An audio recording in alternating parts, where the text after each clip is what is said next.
let's talk about Anna.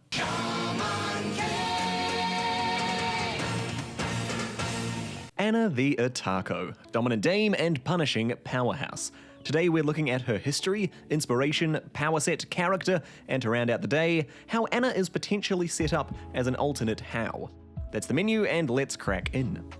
Anna Kyoyama, later to be Anna Asakura, is an Otako style of shaman who trained with the Asakura family. She was raised by Kino in Osorezan and has a few special quirks that make her so strong. Firstly, she's an Otako who isn't blind, somewhat a contradiction, but basically means she's already exceptional. Secondly, she can read minds, or at least could before meeting Yo. This is separate from her abilities as a shaman. After meeting Yo, she loses this power while falling in love with him, and works to establish Yo as Shaman King. Before the shaman fight begins, she moves to Funbari Hill to train Yo, and goes on to support him through the shaman fight proper. At the end of the series, she's instrumental in calling Hao's mother back to him, and after reviving, spends her time trying to make a positive change in the world. During the sequels, we know she's died at least once, and spends most of her time on Hao's final demand. Oh, and she had a son, Hana, kind of important.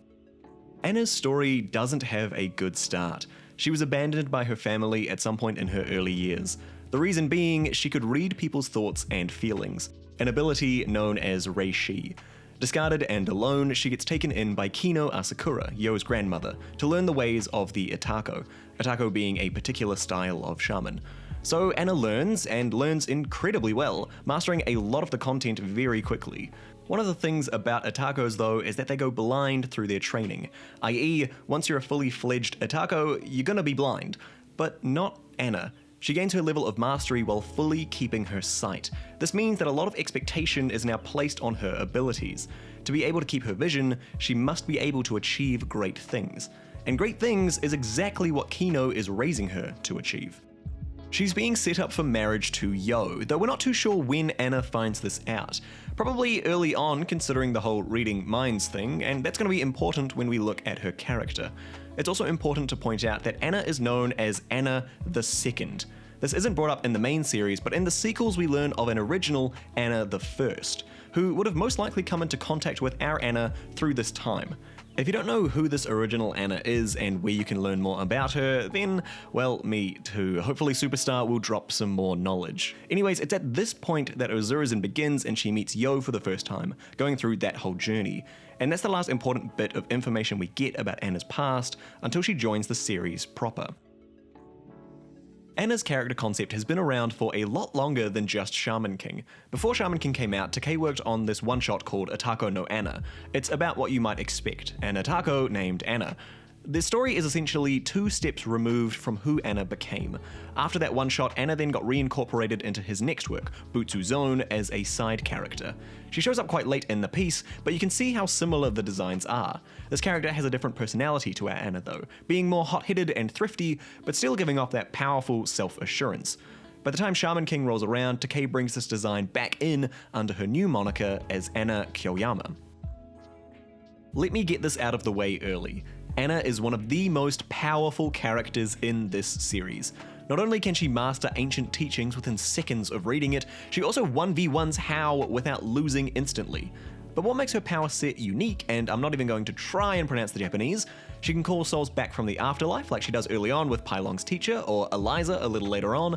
She can pump these souls into other people. This is separate to a Hyoga Tai. That's a willing Jaeger unity kind of deal. This is more of an enforced possession, though this is the only time we see it in the series, so maybe it does only work on shamans.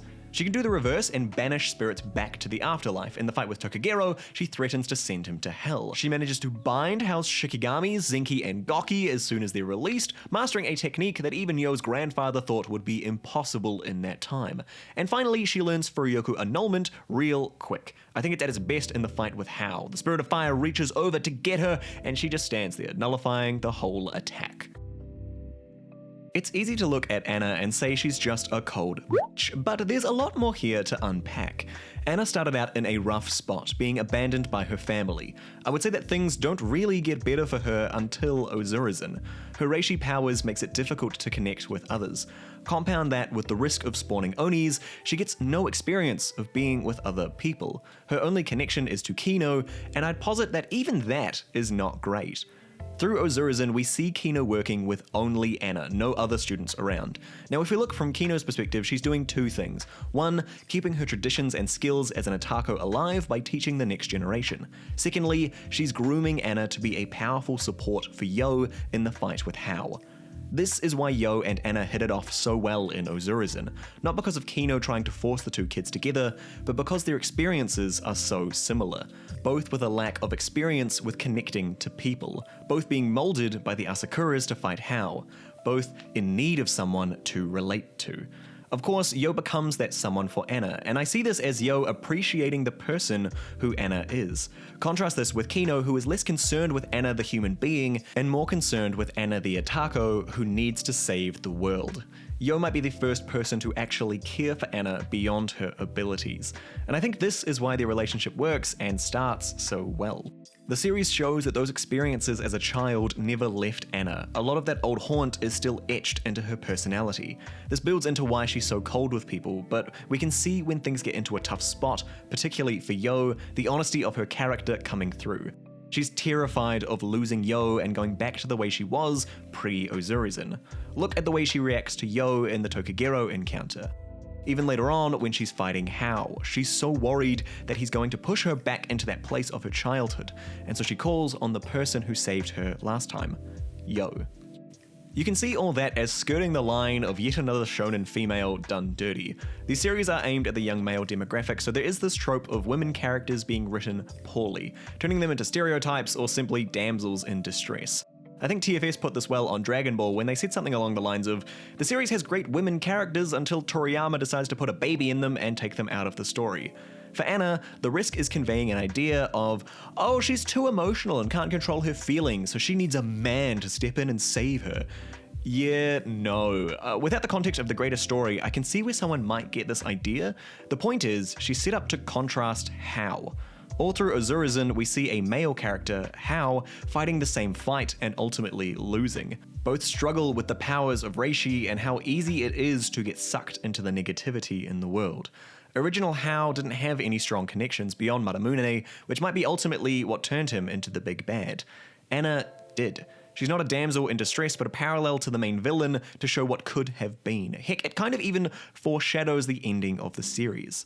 To tie back into Osorezan, look at Masamune. His biggest regret was killing Hao, not believing in his master and pushing him further into hate. Masamune looks at Hao as his own personal failure, that he didn't believe in him, he wasn't able to save him. So with a big regret, he takes an equal and opposite action, saving Anna. Masamune doesn't come back in the end of the series besides a few flashes when the gang are in hell training. This is because he's done his bit. He felt a part of creating the monster Hao became, but also he saved another from following down the same dark path, Anna.